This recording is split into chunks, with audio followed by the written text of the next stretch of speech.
U.S. foreign policy has been hacked by big money. In an article first published last December, the renowned American scholar Jeffrey Sachs argues that the U.S. foreign policy is a scam built on corruption, and it is the urgent task of American people to overhaul a foreign policy that is so broken, corrupted and deceitful that it is burying the government in debt while pushing the world closer to nuclear Armageddon. The article followed on the heels of national defense bills signed into law by U.S. President Joe Biden, which authorizes a record $886 billion in annual defense-related spending. U.S. military spending already accounted for nearly 40% of the world's total in 2022. So how does the huge spending shape U.S. foreign policy? Exactly how corrupted is it, and who are benefiting from the policies? I was joined from New York by Professor Jeffrey Sachs himself. He is president of the UN Sustainable Development Solutions Network and director of the Center for Sustainable Development at Columbia University. I started by asking him why the U.S. gets into one disastrous war after another.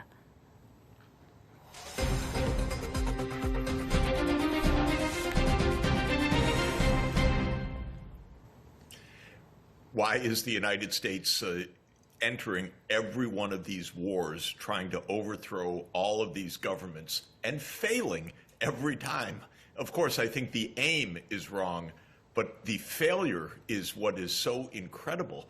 The United States states a goal, say that it's going to transform Afghanistan. 20 years later, trillions of dollars later, complete failure of the U.S. objective. Similarly, in Syria, the United States tried to overthrow Bashar al-Assad. It created massive war, massive chaos, complete failure. It tried to change the government in Libya. It created civil war. It pushed NATO into Ukraine. It's created an open bloodshed. So I ask the question, what's going on? Why aren't these authors of this terrible policy long gone? The answer is, this is big money. This is big business. You mentioned the defense budget of nearly $900 billion, but there's a lot more defense, or I would say military spending in addition to that. We have $300 billion on top of that in veteran spending. We have another $100 billion roughly in the so-called intelligence agencies. You add it all up, it's nearly $1.5 trillion. Big money, powerful interests, big companies like Raytheon, General Dynamics, Northrop Grumman. These are the military-industrial complex companies, and a Congress which lives off of these companies for their future jobs after they're in Congress, because they go into these companies or they go into lobbying firms paid for by the companies, or their political campaigns are paid for by the companies. So we have a business operation which is a disaster. It's extraordinarily expensive. It creates havoc around the world. It does not promote any real interests of the American people, but it's driven by money, by campaign contributions and by lobbying. How do you look at the U.S. Attempts to surrounding Taiwan in the year 2024?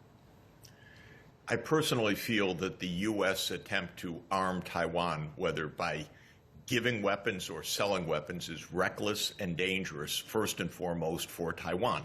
The United States did the same in Ukraine. It tried to pump up Ukraine with U.S. weapons after 2014.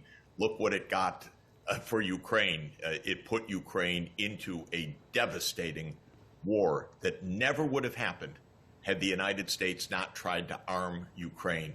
So I think that the whole U.S. approach of saying we're going to pump weapons into Taiwan is reckless, first and foremost, for Taiwan. And I hope that it doesn't encourage some kind of terrible missteps in Taiwan as a result of thinking, well, the U.S. is backing us up with weapons.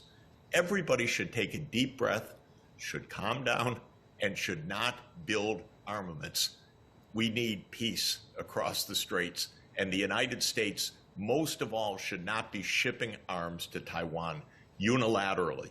This is against U.S. interests, U.S. diplomacy, and especially it's against Taiwan's security, in my view.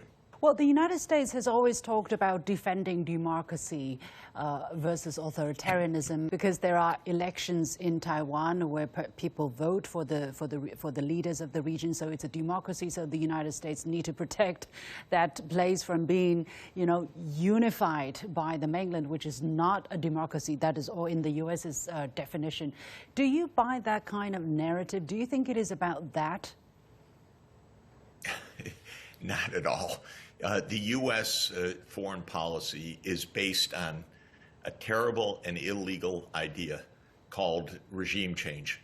The U.S., since 1947, since the National Security Act and the establishment of the CIA, has seen fit to determine who governs where around the world. Of course, it can't do this, but it tries to do this. There have been more than 80 U.S.-led regime change operations during this period. These are illegal, they are dangerous, and they are destabilizing.